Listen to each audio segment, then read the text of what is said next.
गुरुदेव के कर्क राशि में गोचर पे। मैं बहुत सारे वीडियोस मुझे किसी लोगों ने भेजा है कर्क राशि के वीडियो के बारे में, उसको मैंने थोड़ा सा सुना तो मुझे बड़ा अफसोस हुआ। इस तरीके से ज्योतिषियों को जनरल कोई भी गोचर बताकर मिसगाइड नहीं करना चाहिए। जो बेसिक बातें हैं आप उनको समझ लीजिए। असंख्य पॉपुलेशन है, गुरुदेव की एनर्जी असंख्य लोगों को, सबको इफेक्ट कर रही है। सबके साथ एक सा परिणाम तो नहीं होगा। आयु अवस्था देखनी होगी, लग्न देखना होगा, नक्षत्र देखना होगा, इन सबके अनुसार आपको देखना होगा। बेसिक बात क्या है, गुरुदेव के बारे में जानिए। गुरुदेव क्या है? संपदा कारक। गुरुदेव बेसिकली लक है, किस्मत हमारी। तो जो किस्मत अभी मिथुन राशि पे थी वो अब कर्क में आ गई। तो मिथुन राशि में देखिए, मैंने हमेशा कहा कि 3 फैक्टर्स होते हैं जिसके अनुसार आपको प्रेडिक्शन समझना होगा: भाव, राशि और प्लैनेट। तो भाव जो लग्न है उसके अनुसार मेष है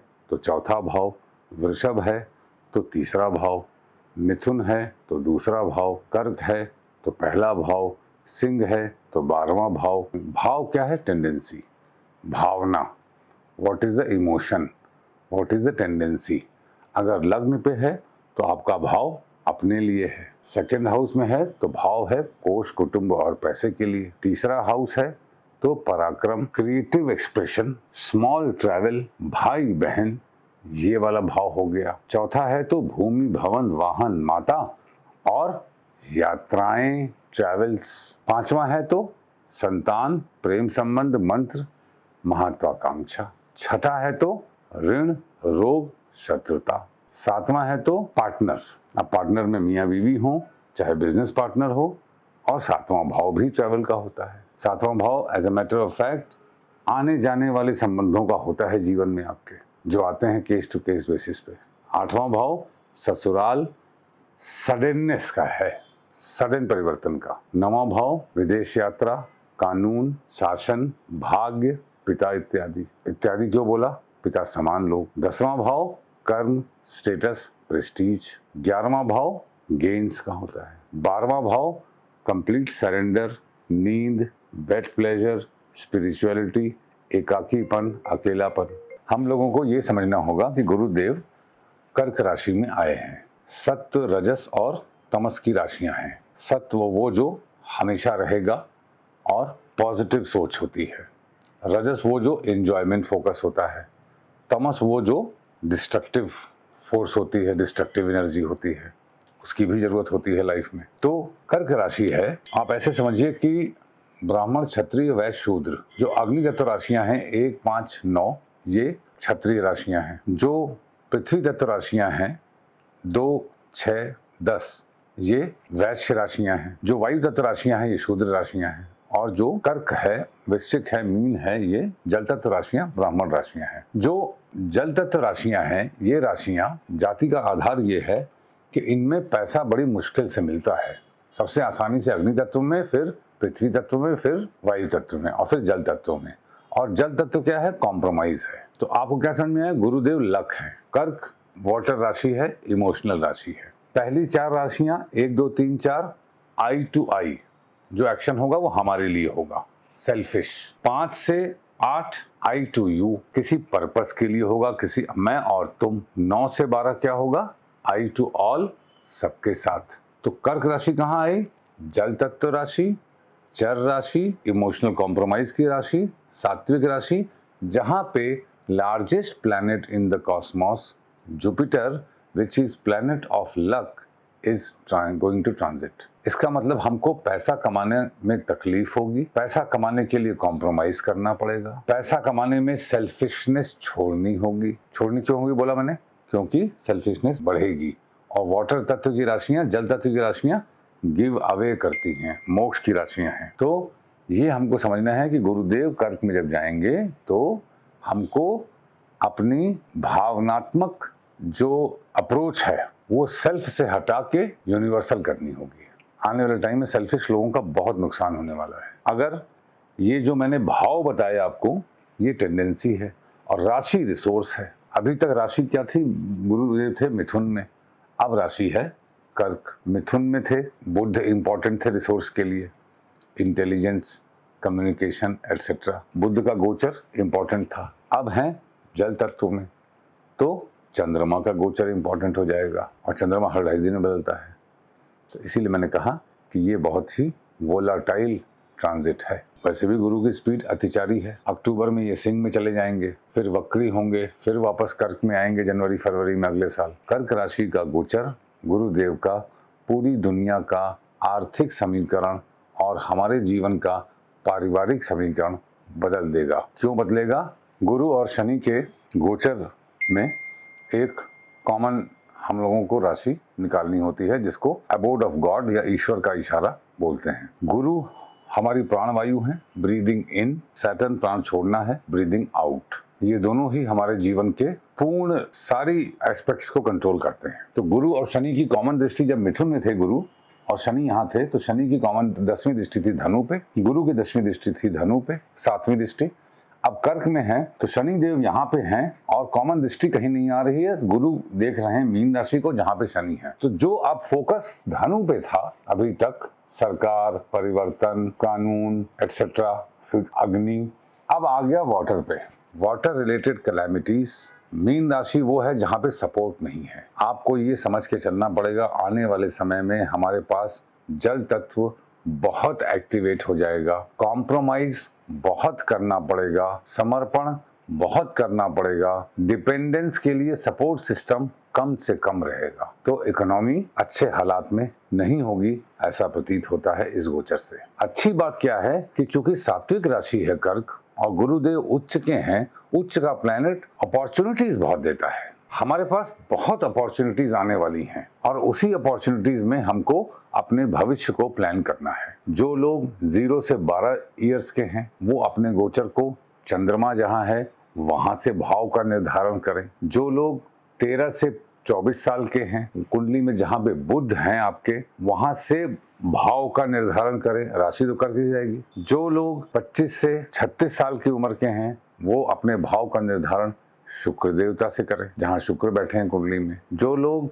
37 से 48 के बीच के लोग हैं आयु अवस्था के, वो अपना भाव पकड़ें, भाव का निर्धारण करें जहाँ पे सूर्य हैं उससे। जो लोग 48 से 60 हैं वो जहाँ पे मंगल हैं उससे भाव का निर्धारण करें। जो लोग 61 से 72 के बीच में हैं वो शनिदेव जहाँ पे हैं वहाँ से निर्धारण करें। जो लोग 73 से 84 के बीच में हैं वो लोग जहाँ राहु है वहाँ से, और 84 से आगे 12 साल जोड़ लीजिए जो लोग वहाँ पे हैं उस आयु अवस्था में वो लोग जहाँ केतु हैं वहाँ से। ये मैंने प्लैनेट की इंक्रीजिंग स्पीड ऑर्डर में बताया है। ये तो हो गया। अब सबसे बड़ी बात मूर्ति निर्णय। एक शॉट में आप समझ जाएंगे कि ये गोचर आपका अच्छा होगा कि कैसा होगा। मूर्ति निर्णय पहले मैं वीडियोज में बता चुका हूँ, मैं फिर बता देता हूँ। जिस दिन गुरुदेव का गोचर कर्क राशि में हो रहा है अर्थात 2 जून को, उस दिन चंद्रमा धनु राशि में विद्यमान है। तो आप अपने जन्मस्थ चंद्र से धनु राशि को देखिए कितने हाउस अवे है, और जब आप काउंट करते हैं तो उस राशि को भी काउंट करिएगा जहां चंद्रमा आपके विद्यमान हैं। ठीक है, तो अगर जन्मस्थ चंद्रमा से धनु राशि के चंद्र जिस दिन गोचर हो रहा है गुरुदेव का चंद्र की राशि में, अगर पहले, छठे, 11वें भाव में है तो स्वर्ण पाद से गोचर माना जाएगा, अर्थात राजयोग भी धन योग भी। 2 दूसरे, 5वें, 9वें भाव में है तो ये रजत पाद से माना जाएगा, अर्थात सिर्फ धन लाभ। तीसरे, 7वें, 10वें भाव में है ये तो ताम्रपाद से संघर्षों के बाद सफलता की प्राप्ति। और अगर चौथे, 8वें, 12वें में है तो चिंता का विषय है, तब आपको संघर्षों का सामना करना पड़ेगा। उसके लिए आप कमर कस लीजिए। भगवान तुलसीदास जी ने रामचरितमानस में कहा है, सब दिन होत न एक समाना। जिनका लौह पाद से है उनका पहले अच्छे पाद में रहा होगा या आगे अच्छे पाद में जाएगा। जिनका स्वर्ण पाद में है उनका आगे कभी लौह पाद में जाएगा या पहले लौह पाद में रहा होगा। इस प्रकार से आप इस गोचर को समझने का प्रयास कीजिए। ये बात तय है कि ये गोचर हम लोगों के जीवन में, चूंकि मीन राशि पे फोकस सारा आ जाएगा जहाँ पे शनिदेव हैं, आगे के सफर में समर्पण के बिना काम नहीं बनेगा।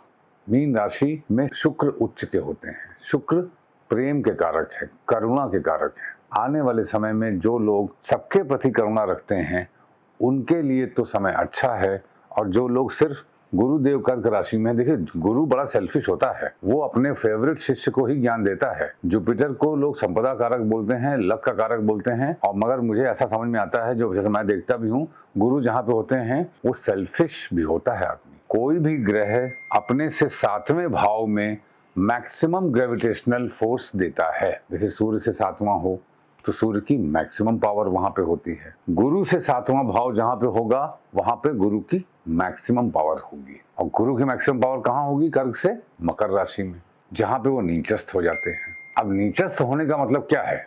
गुरु की 7th हाउस में अगर हाईएस्ट लेवल ऑफ पावर है, ग्रेविटेशनल फोर्स, अर्थात वहां पे हाईएस्ट लेवल ऑफ मॉरल्स होने चाहिए, होंगे, मगर वही नीचस्थ राशि है। नीचस्थ राशि का मतलब क्या है? Lack of opportunities. इसको अगर हम अपनी बोलचाल की भाषा में समझेंगे तो ये समझना चाहिए कि हम लक अर्थात भाग्य अर्थात सौभाग्य की प्राप्ति के लिए अपने मॉरल से कॉम्प्रोमाइज नहीं करना चाहिए, और अगर करेंगे तो बहुत ही खराब रिजल्ट मिलेगा। मकर राशि कलयुग से एंट्री की राशि है, चर राशि है, पृथ्वी तत्व राशि है, इंस्टीट्यूशंस की राशि है। चूंकि हाईएस्ट पावर है तो यहाँ पे आपको मैक्सिमम मॉरल्स दिखाने होंगे। अगर आपके लग्न पे है तो आपको स्वयं, सेकंड में हाउस में है तो कुटुंब के लिए। इसी तरीके से भाव का निर्धारण कर लीजिए जहाँ पे मकर राशि है। अब आरूढ़ की बात करें तो आरूढ़ तो बहुत जल्दी जल्दी बदलेगा भाई। क्यों? क्योंकि गुरु चंद्रमा की राशि में है, और चंद्रमा हर 2.5 दिन में राशि बदलेंगे, तो आपके भाव भी बहुत जल्दी जल्दी बदलेंगे। अर्थात गुरुदेव जहाँ हैं और जहाँ देख रहे हैं 5वीं और 9वीं दृष्टि से, ये बहुत मैटर नहीं करेगा। मैटर ये करेगा कि हर 2.5 दिन में हर हाउस को बदलेंगे। इसका मतलब पूरी जिंदगी में आपके अमूल चूल परिवर्तन का समय आ चुका है। ये बात आपको गौर से समझनी चाहिए। तो ये मान के चलिए, अगर मैं नटशेल में बोलूं तो मेष राशि वालों के लिए फोकस है घर, वृषभ के लिए 1, 2, 3 पराक्रम, स्मॉल ट्रैवल, भाई बहन, क्रिएटिव एक्सप्रेशन और परिवर्तन। मिथुन वालों के लिए कुटुंब, कर्क वालों के लिए स्वयं की इंटेलिजेंस, सिंह वालों के लिए 12th हाउस, खर्चे, हॉस्पिटल। क्योंकि कर्क है, कर्क एक मदरहुड की राशि है। मैं आपको बेस्ट उपाय बताऊं, बी लाइक ए मदर।